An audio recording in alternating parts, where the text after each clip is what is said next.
오늘도 클릭해주셔서 감사합니다. 구독과 좋아요 부탁드립니다. Realism. 10월 4일 호주 매체 ABC 뉴스에 따르면 한국 하나디펜스의 레드백이 제안된 호주 차기 장갑차 도입 사업 IFV 프로젝트에 대한 결정이 기존 9월에서 내년 3월 국방전략 검토가 완료될 때까지 발표가 나지 않을 가능성이 있다고 보도했습니다. 전 정부 여당이었던 자유당 소속 의원들과 호주 육군은 결정이 지체되지 않기를 바라고 있지만 현 여당이 노동당 의원들의 결정 연기 제안으로 인해 내년까지 밀린 것인데요. 군사 전문가들에 따르면 당초 하나디펜스의 레드백이 시험 성능 테스트에서 예상 못한 높은 평가를 받으며 수주가 유력했지만 독일 라인멘탈 디펜스에서 인적 자원 네트워크를 활용해 로비 활동 폭을 넓혀가고 있는 것이 연기가 된 이유 중 하나라고 하였습니다. 호주의 링스 장갑차를 제안한 독일 라인멘탈 디펜스는 1889년에 설립돼 100년이 넘는 전통을 가진 방산업체로 1977년 설립된 하나디펜스에 비해 브랜드 인지도나 신뢰도 측면에서 훨씬 앞선다는 평가를 받고 있습니다. 업계 관계자들은 미국을 비롯한 독일과 호주는 로비스트법이 제정되어 있어 로비가 합법이지만 한국은 그렇지 않아 이 분야가 생소하다며 방산업계에서 로비 없이 경쟁을 이기겠다는 것은 마치 과외나 학원을 전혀 다니지 않고 의대를 진학하겠다는 것과 같은 격이라고 언급했죠.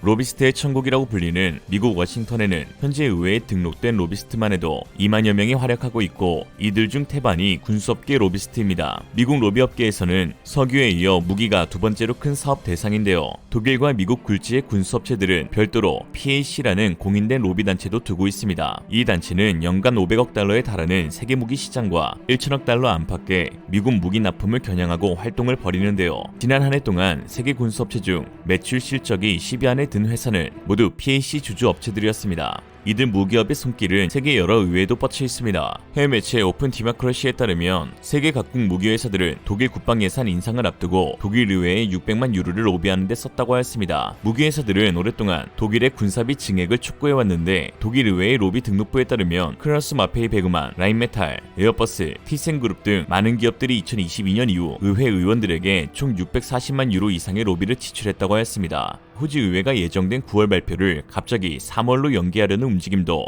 독일 업체들의 로비가 주요한 원인인 것이죠. 무기 로비스트들의 활동은 비밀리에 이루어지지만 지난 2021년 노르웨이 전차 도입 사업에서 한국 K2 흡표 전차와 레오파르트 2A7 전차가 경쟁 중이던 당시 독일 업체 크라우스 마페이 베그만의 불법적인 로비 정황이 드러나 파문이 일어난 적도 있었습니다. 노르웨이 매체 투닷컴에 따르면 독일 전차는 로비 지원을 받고 있어 한국의 전차 제조업체는 저항에 부딪히고 있다라는 기사를 보도했는데요. 로비 활동에 주축이 된 곳은 노르웨이의 카발리 클럽이라고 불리는 사모임이었습니다. 한국어로 직역하면 기병 클럽인데 1882년에 설립된 유수한 역사를 자랑하는 것으로 자체 정보에 따르면 노르웨이 기갑부대에 복무하거나 복무한 적이 있는 300명 이상의 회원들이 소속되어 있습니다. 이들은 매년 열리는 정규 행사에 노르웨이 국방장관과 육군장관을 모두 참석시키고 있는데요. 기사에 따르면 노르웨이군 무기체계 도입 사업 의사결정에 영향을 끼칠 수 있다고 합니다. 특히 이 카발리 클럽의 회장인 이삭센이 크라우스 마페의 베그만의 고문을 맡고 있는 것으로 알려져 파장은 커졌는데요.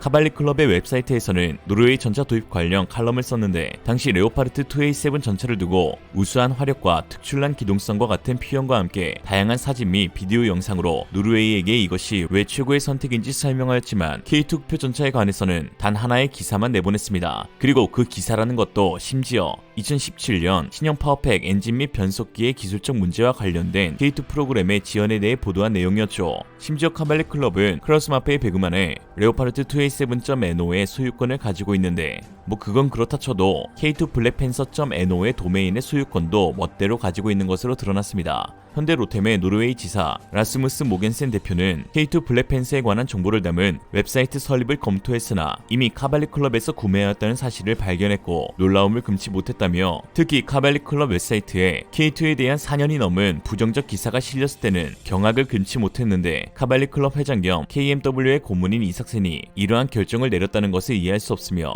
경쟁자를 비하하기 위해 별도의 도메인을 설정했다는 것은 우리는 생각지도 못한 낮은 수준의 전략이다라고 했습니다. 위와 같은 독일 업체들의 전문적이고 규모 있는 로비 활동은 호주 육군 차세대 장갑차 도입 사업에도 영향을 끼치고 있는 것으로 보이는데 호주 육군의 평가가 레드백 쪽으로 기울자 다시 결정을 연기하는 쪽으로 방향을 틀고 있는 것이죠. 이에 호주 육군의 어떠한 요구와는 상관없이 정계에서 마음대로 연기 지원 절차를 가행하고 있는 것입니다. 독일 라인메탈과 KMW는 미 육군 장갑차 사업인 OMFV에서도 하나디펜스와 경쟁하고 있는데요. OMFV 사업의 수주를 따내기 위해 이 독일의 두 회사는 지분 통합 방식으로 몸집을 키우려고 하고 있습니다. KMW는 프랑스 전차 제작사인 넥스터와 각기 50% 지분의 합작회사 형태로 설립되었는데요. 지난 7월 라인멘탈에 따르면 라인멘탈이 KMW 지분 중 절반인 넥스터의 지분을 사들이는 방안을 추진 중에 있으며 인수 방향에 따라 미 육군 OMFV에 제한하는 차량이 수정될 수 있다고 하였습니다. 국내에서는 한화가 명실상부 방산 1위 업체이지만 해외에서는 인지도나 사업 규모, 로비 측면에서 신입에 가까운 것이 사실입니다. 성능과 가격에서 우수한 경쟁력을 가지고 있음에도 불구하고 로비나 인지도에 밀려 수주를 실패하는 경우도 있는데요.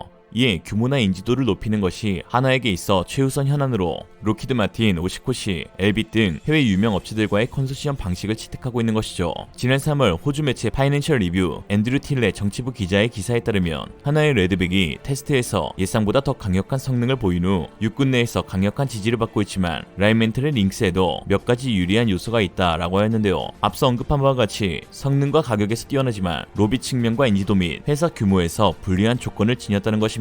이런 상황 가운데 최근 하나는 놀라운 소식을 발표하면서 세계 방산 시장의 주목을 받고 있습니다. 한화가 대우조선해양 DSME와 한국항공우주산업 카이를 인수해 세계적 규모의 종합방산 글로벌 선진 기업으로 도약하겠다고 밝힌 것인데요. 현실화된다면 한화는 육해공 모든 분야를 아우르는 한국의 록히드 마틴으로 발돋움하는 것입니다. 이젠 정말로 야구 빼고 다 잘해. 록히드 마틴은 우리나라가 도입한 F-16 파이팅 패콘과 F-35 라이트닝 II 등의 전투기 그리고 고고도 미사일 방어체계 사드를 개발한 회사로 그동안 여러 번의 합병과 다른 회사의 사업부문 인수를 통해 급성장하였습니다. 지난 3일 한화는 2조 원을 투입해 대우조선해양 유상증자에 참여하는 방식으로 인수를 진행할 계획임을 밝혔습니다. 현재 DSM의 최대 지분을 보유한 산업은행은 지난 1월 대우조선해양과 현대중공업의 합병이 무산된 직후로부터 경영 컨설팅을 진행했고 그 결과 민간으로 빠른 매각을 검토해왔는데요. 일각에서는 세계 최고의 조선기업이 2조밖에 안 하냐 거저먹기네 하실 수 있지만 사실 DSME는 빚만 10조 원이 넘고 그동안 6조 원이 넘는 국민의 혈세가 공적 자금으로 투입되고 있어서 한화가 인수의 새 주인이 된다면